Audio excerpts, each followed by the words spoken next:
On the morning of the Ashcombe Summer Assembly, every banner above the estate fluttered beneath clear skies while musicians welcomed nobles from across the kingdom. Duke Lucian Ashcombe stood before them with quiet authority, admired for discipline, feared for certainty, and celebrated as a ruler whose judgments were rarely questioned. Only Rosalie Evermont softened the stern dignity in his expression. 26 years old and 9 months pregnant with twins, she carried herself with graceful warmth despite her exhaustion. Servants adored her because she remembered names, comforted frightened children, visited sick villagers, and secretly shared her allowance with struggling families. She believed kindness quietly outlived power, even when nobody noticed. Watching every smile was Lady Beatrice Holloway, Lucian's 52-year-old aunt. Elegant, calculating, and burdened by hidden gambling debts, she coveted the Ashcombe fortune with relentless patience. Knowing Rosalie would inherit influence through her children, Beatrice forged estate records, fabricated letters, bribed 2 desperate witnesses, and whispered poison into Lucian's trusting ears. She reminded him constantly that his late father had once been ruined by family betrayal, insisting another deception was unfolding beneath his own roof. Lucian wanted proof before acting, yet each forged document seemed to answer every doubt. His confidence hardened into suspicion. Rosalie sensed his distance but believed honest conversation would heal whatever troubled him. Every attempt to speak ended with another urgent meeting, another cold glance, another promise that they would talk tomorrow. Tomorrow never came. When the grand banquet reached its height, crystal glasses shimmered beneath chandeliers and laughter filled the magnificent hall. Lucian rose without warning. Silence spread like winter across polished marble floors. He announced that his wife had betrayed the Ashcombe estate by secretly selling confidential documents. Gasps echoed through the room. Rosalie stared at him, unable to understand the accusation. She calmly denied every word and begged only for the chance to explain. Lucian refused. Convinced mercy would reward treachery, he ordered her title stripped before everyone present. A trembling servant removed her jeweled necklace. Another slipped away her wedding ring. Nobles exchanged satisfied smiles. A few openly laughed. Others lowered their eyes in shame. Rosalie's cheeks glistened with tears, yet she never pleaded for comfort. Resting both hands upon her swollen belly, she looked directly at Lucian and quietly said, "One day the truth will stand where lies are standing now." Her voice remained gentle, making the silence afterward feel heavier than any shouted argument. Lucian sentenced her to the abandoned hunting cabin hidden deep within Black Pine Valley. No carriage would escort her. No maid would accompany her. She could carry only 1 blanket, 1 iron cooking pot, and 1 small wooden box containing family letters, her mother's brooch, and the first love letter Lucian had ever written. Beatrice smiled behind lowered lashes while pretending to mourn the painful necessity. Rain began falling before Rosalie reached the estate gates. Each step became slower beneath the burden of pregnancy and heartbreak. Servants secretly left bread, apples, and water along the lonely road, pretending they had dropped them by accident.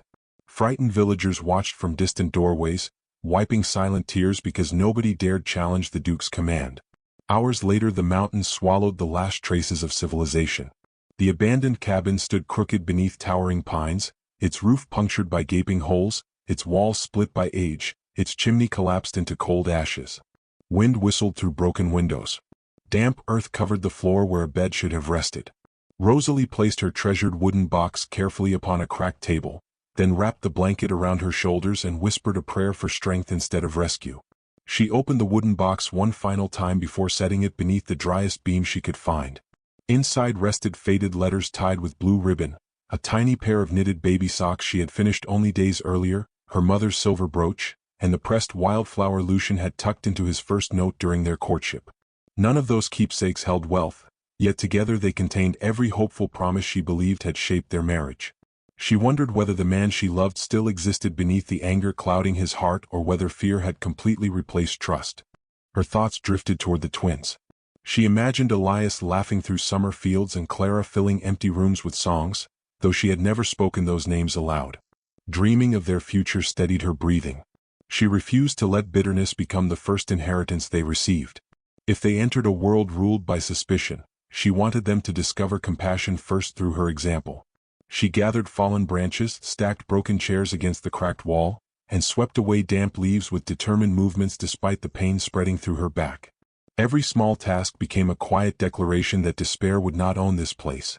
Somewhere beyond the rain, wolves howled across the dark forest, yet another sound rose stronger inside her heart, stubborn hope refusing to surrender. She breathed slowly, listening to rain strike shattered timber like relentless drums. No servants hurried toward her. No noble voice called her name. Even so, she straightened her shoulders, lit the single lantern she had found, and chose faith over fear because surrender would leave her children homeless before their first breath still. Outside, thunder rolled across the valley. Rain hammered the ruined roof until icy water streamed through countless openings. Rosalie gathered loose boards, trying to shield one dry corner before exhaustion forced her to kneel. A sharp pain seized her body. Another quickly followed. She pressed trembling hands against her belly and realized the babies would not wait for morning. Lightning flashed through the broken doorway, illuminating the empty cabin with ghostly brilliance. Alone, abandoned, and facing childbirth with only courage beside her, Rosalie closed her eyes and whispered to the children she had not yet met, "If the world abandons us, then we will build our own." Another fierce contraction stole her breath as the storm answered with a deafening roar. When dawn finally broke, the storm had exhausted itself, leaving mist drifting between the pines and silence hanging over the shattered cabin. Rosalie lay weak upon the rough floor, cradling two crying newborns against her chest. She wrapped them in the wool blanket as tightly as she could, whispering lullabies through trembling lips while praying anyone, might hear their cries before the mountain cold claimed them. Miles away, an elderly widow named Martha Whitlock paused while feeding her hens. Though the storm had passed, she could not shake the feeling that someone nearby needed help. Her husband, Samuel Whitlock, a weathered farmer with gentle eyes and steady hands, trusted her instincts without question. Together they loaded blankets, herbs, warm broth, and lanterns into their old cart before following the muddy trail toward the forgotten hunting cabin. They found Rosalie barely conscious but fiercely protecting the twins. Martha immediately gathered the babies into warm quilts while Samuel repaired the broken door enough to keep the bitter wind outside. Neither stranger demanded explanations. Martha simply smiled and said, "You are safe now, dear." Those 4 words broke the last wall around Rosalie's heart, and tears she had stubbornly restrained finally flowed without shame. The twins were healthy despite their terrifying arrival. Rosalie named the boy Elias and the girl Clara, speaking the names aloud for the first time as sunlight slipped through the cracked roof. Samuel carefully built a small cradle from discarded timber while Martha prepared nourishing soup over a newly repaired hearth. Before leaving that evening, they promised they would return every day until Rosalie no longer needed them. True to their word, they never failed. Days became weeks, and survival slowly transformed into purpose. Samuel taught Rosalie how to mend leaking roofs, strengthen walls with fresh beams, split firewood, repair broken fences, and shape simple furniture from fallen trees. Martha patiently showed her how to bake bread, preserve fruit, churn butter, weave warm blankets, sew durable clothing, make candles, gather healing herbs, milk goats, hatch chicks, and store vegetables for harsh winters. Rosalie learned every lesson with quiet determination, refusing to let pity become her identity. Each improvement, however small, represented another victory over despair. Broken windows became flower boxes. Rotting floorboards were replaced with smooth planks. Rain barrels collected clean water. A thriving vegetable garden spread across once neglected ground. Apple saplings, berry bushes, herbs, and climbing roses slowly surrounded the cabin until travelers often stopped simply to admire its unexpected beauty. The abandoned ruin no longer looked forgotten. It looked loved. Elias and Clara grew surrounded not by luxury but by laughter, honest work, and unconditional affection. They learned to greet every sunrise beside their mother, watering vegetables before breakfast and collecting eggs afterward. Samuel carved wooden toys for them during winter evenings while Martha filled the little cottage with stories, songs, and gentle wisdom. Though Rosalie never spoke about her former life, she silently thanked heaven each night for sending these 2 remarkable souls when she had believed herself completely alone.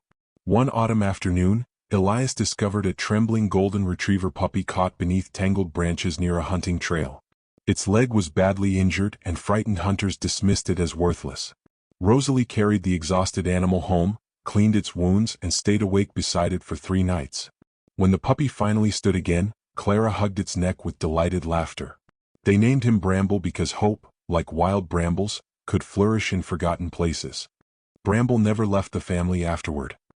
He watched over the twins as they explored streams, barked whenever strangers approached, and curled beside Rosalie whenever sadness quietly visited her heart. Months later, Rosalie rescued an orphaned foal trapped beside a flooded creek. Samuel helped nurse the frightened creature back to health until it grew into a strong chestnut horse. Injured birds, abandoned rabbits, orphaned lambs, and even a wounded fox gradually found shelter beside the little cottage. Remarkably, the healed fox later chased hungry predators away from the chickens instead of harming them.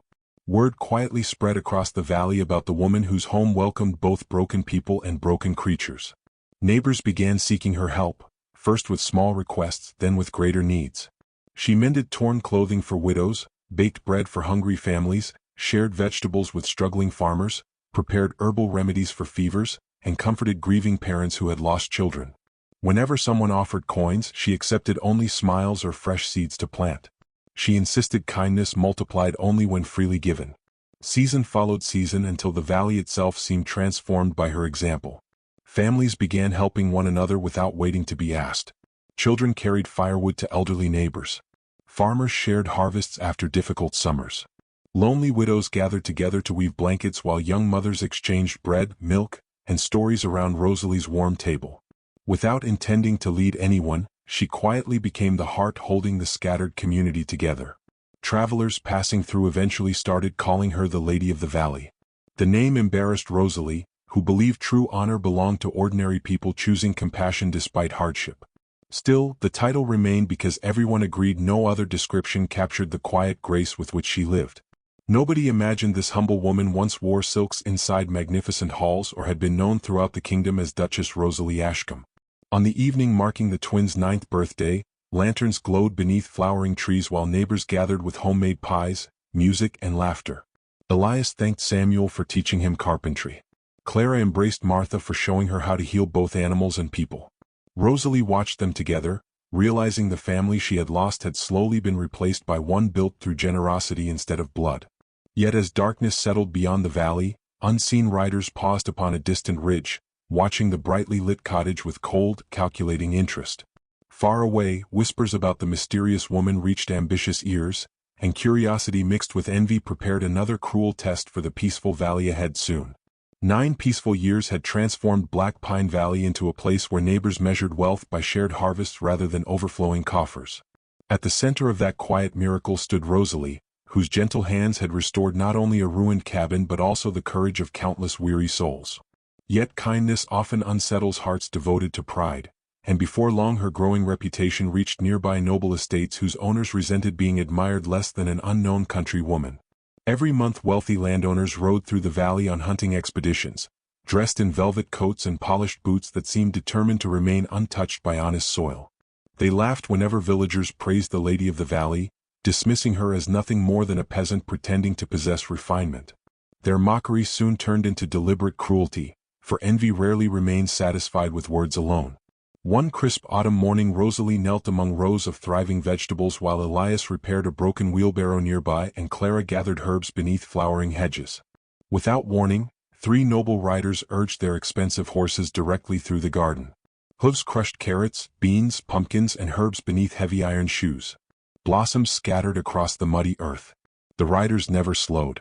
They merely laughed before disappearing down the road, leaving months of careful labor ruined within moments. Elias clenched his fists, his face burning with helpless anger. Clara silently wiped tears from her cheeks as she lifted broken stems from the ground. Rosalie took a slow breath, knelt beside the damaged rows, and calmly began replanting whatever could still be saved. Her children joined her without another word. By sunset, the garden looked wounded but not defeated, much like the woman patiently restoring it. The following week Rosalie carried freshly baked loaves, jars of honey, and woven blankets to the village market. Every loaf filled the air with the comforting fragrance of warm bread.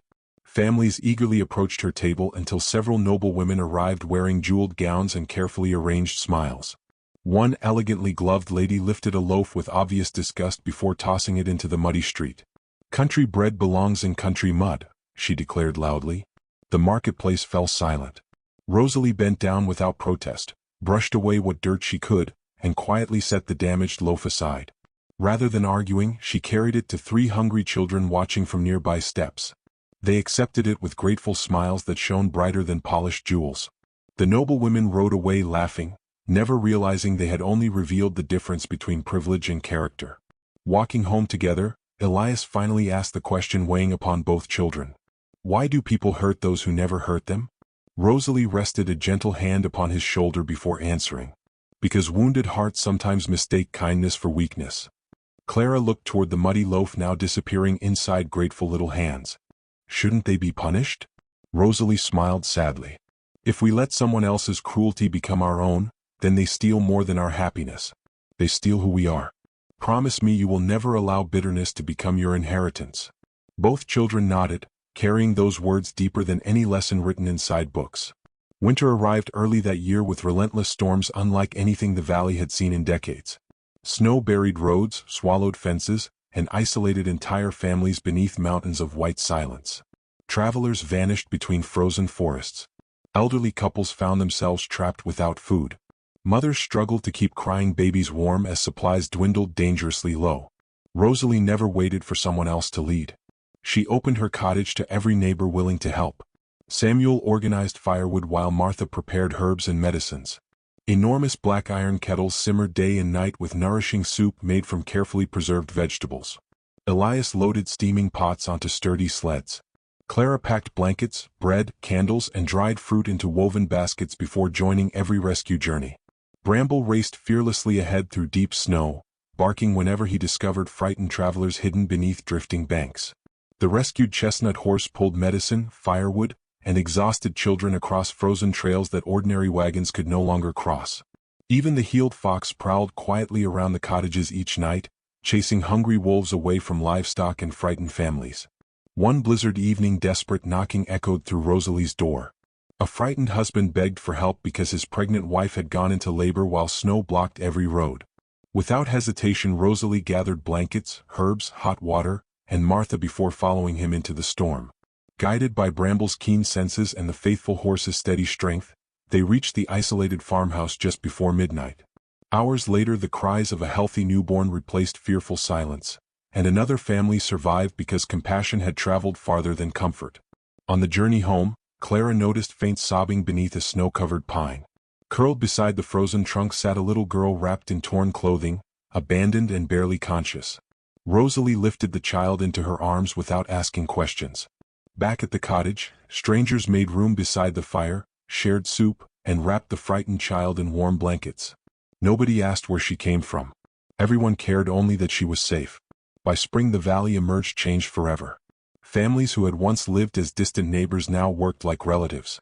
Shared fields produced richer harvests because every hand willingly helped another. The Lady of the Valley had never commanded anyone, yet her quiet example united hearts more firmly than laws ever could. Far away, however, another winter had settled inside Ashcombe Manor. Lady Beatrice Holloway, weakened by illness and haunted by sleepless nights, summoned Lucian to her bedside. With failing breath and trembling hands, she confessed every forged letter, every bribed witness, every calculated lie that had destroyed Rosalie's life.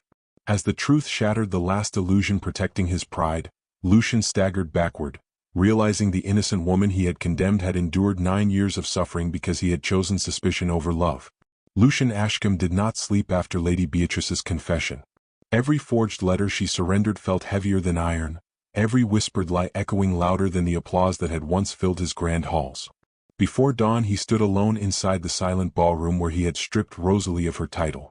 The polished floor reflected his lonely figure, but all he could see was a frightened young wife standing beneath glittering chandeliers with trembling hands resting over the children he had never allowed himself to know. He ordered no servants to accompany him. He wore no ceremonial uniform.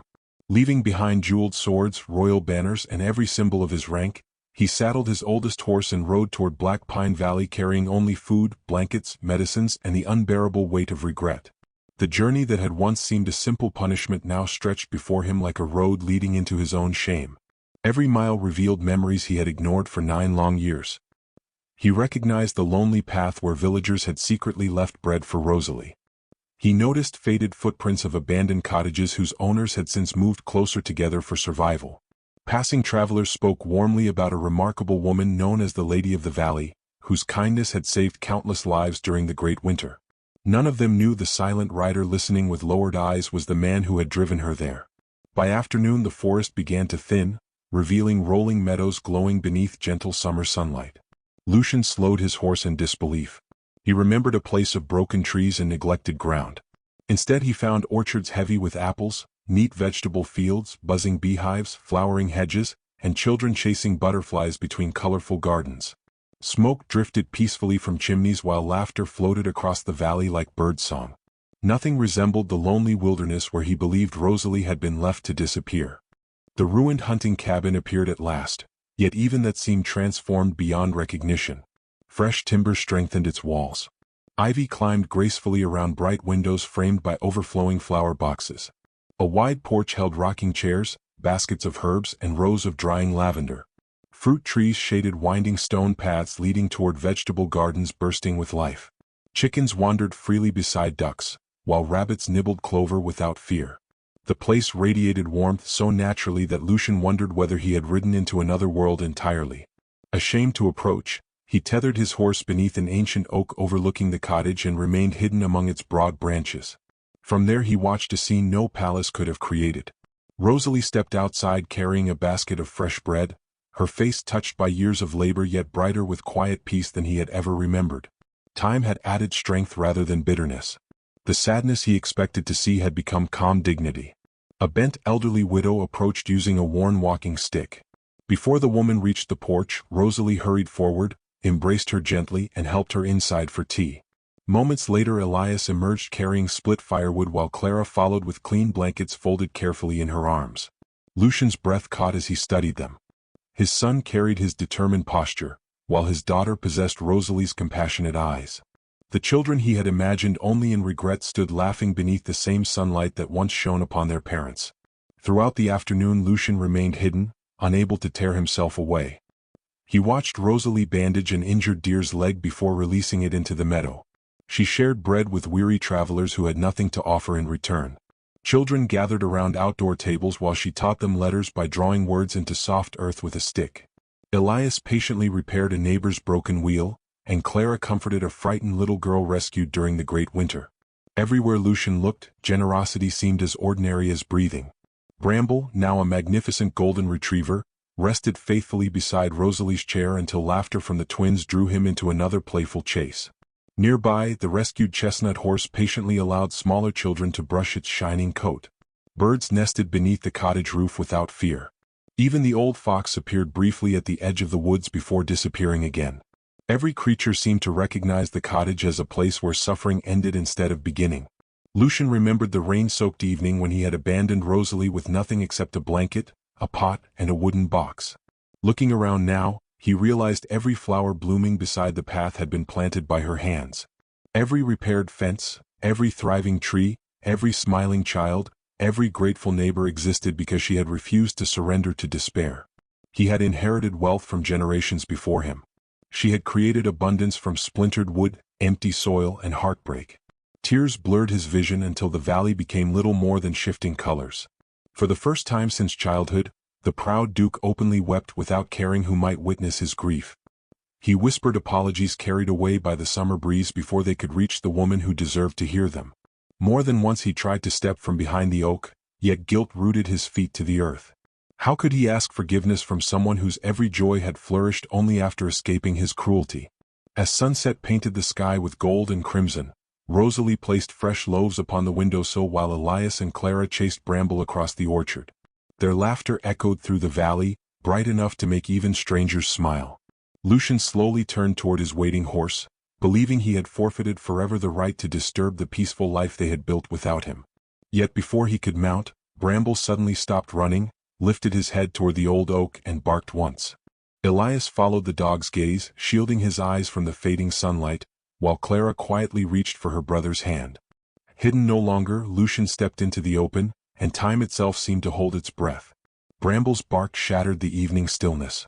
Elias instinctively stepped in front of Clara while Rosalie slowly turned toward the ancient oak. For a long moment nobody moved. The stranger standing beneath the fading light wore a weathered traveling coat instead of a duke's uniform, yet there was no mistaking the face she had once loved with all her heart. Time seemed to fold upon itself until the years between them became almost visible, stitched together by sorrow, silence, and unspoken regret. Lucian removed his gloves before taking another step. His hands trembled. Once those hands had signed decrees without hesitation. Now they struggled simply to remain steady. He lowered his gaze, unable to meet Rosalie's eyes for more than a heartbeat. "I came too late," he whispered. Rosalie neither smiled nor frowned. She simply looked at him with quiet composure, searching for the proud man she had once known and the broken soul now standing before her. Elias glanced from his mother to the stranger, sensing emotions too deep for a child to fully understand. Before anyone could speak again, the distant roar of rushing water echoed through the valley. Samuel looked toward the mountains, his weathered face draining of color. "The upper river," he said urgently. "The dam has given way." Within seconds every peaceful sound disappeared beneath a growing thunder. Neighbors rushed from their cottages as frightened birds burst into the sky. The narrow mountain river, usually gentle enough for children to cross, had become a violent wall of muddy water crashing through the valley. Someone screamed. The children. Several youngsters gathering berries beyond the old stone bridge had become trapped on the opposite bank. Mothers cried their names while fathers searched desperately for another crossing, but the current had already torn half the bridge away. Without removing his coat, Lucian sprinted toward the collapsing structure. Samuel shouted after him. "It isn't safe." Lucian never slowed. The remaining stones shifted beneath his boots as another section collapsed into the torrent. A terrified little boy slipped from the riverbank, clinging desperately to tangled roots. Lucian threw himself forward. The current struck him with brutal force, nearly dragging him downstream, but he caught the child's wrist moments before the water swept him away. On the opposite bank Rosalie was already organizing the neighbors. "Bring every rope you have. Elias, blankets. Clara, gather the smaller children behind the wagons." No panic entered her voice. Only purpose. Within moments the valley moved like one family. Samuel tied heavy ropes around ancient trees. Farmers formed human chains. Women prepared dry clothing and fires. Martha organized hot broth for anyone rescued from the freezing water. Bramble barked continuously, racing between stranded children, encouraging frightened little ones too terrified to move. The chestnut horse stood calmly despite the raging flood. Rosalie fastened thick ropes around its broad chest while Samuel secured the opposite ends to sturdy oak trunks. "Easy, old friend," she whispered. The faithful animal stepped into the roaring river. The current surged against its powerful body, yet it continued forward with unwavering determination, creating a lifeline strong enough for rescuers to cross. Lucian reached another frightened girl trapped upon a crumbling rock. She buried her face against his shoulder as he carried her toward the horse. A massive tree suddenly slammed into the remaining bridge. Stone exploded. Wood shattered. Lucian lost his footing. For one terrifying moment both he and the child disappeared beneath the muddy water. Rosalie didn't hesitate. She dove into the river. The freezing current stole her breath instantly, but she fought through the torrent until her fingers closed around Lucian's arm. Together they pushed the little girl toward Samuel, who pulled her safely onto the bank. Another cry rose from upstream. Two brothers clung desperately to floating debris. Elias grabbed another rope. "I'm coming." Rosalie caught his shoulder. "No. But mother. You stay here because these people need you alive." Without another word she and Lucian entered the river together. Years earlier they had stood opposite one another, divided by suspicion. Now they fought side by side without speaking, every movement perfectly matched by instinct once built through love. Lucian lifted one boy onto his shoulders while Rosalie secured the younger child against her chest. Wave after wave battered them. The horse leaned against the current with astonishing strength. Bramble swam beside them carrying another rope between his teeth. The entire valley pulled together until, one by one, every trapped child reached safety. When the final rescue ended, exhausted silence replaced the river's fury. Not a single child had been lost. Parents embraced their sons and daughters through grateful tears. Neighbors surrounded Lucian and Rosalie, their soaked clothing clinging to exhausted bodies. Nobody cheered. Some victories were too sacred for applause. Clara stepped forward first. Her wide eyes rested upon Lucian. "Mother." She hesitated. "Is he?" Rosalie slowly nodded. "Yes." Silence settled over the valley. Elias walked toward the stranger. Lucian could barely breathe.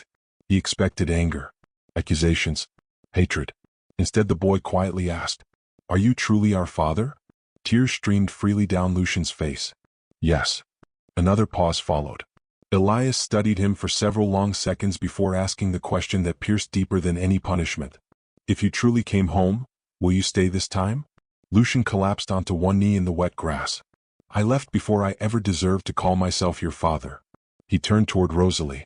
Before every neighbor, before every child, before the people whose respect she had earned without titles. He bowed his head completely. "I have no right to ask for forgiveness." His voice shook. "I believed lies because pride mattered more to me than trust. I abandoned the woman who loved me and the children I should have protected. Every beautiful thing standing here exists because you refused to become the person my cruelty expected.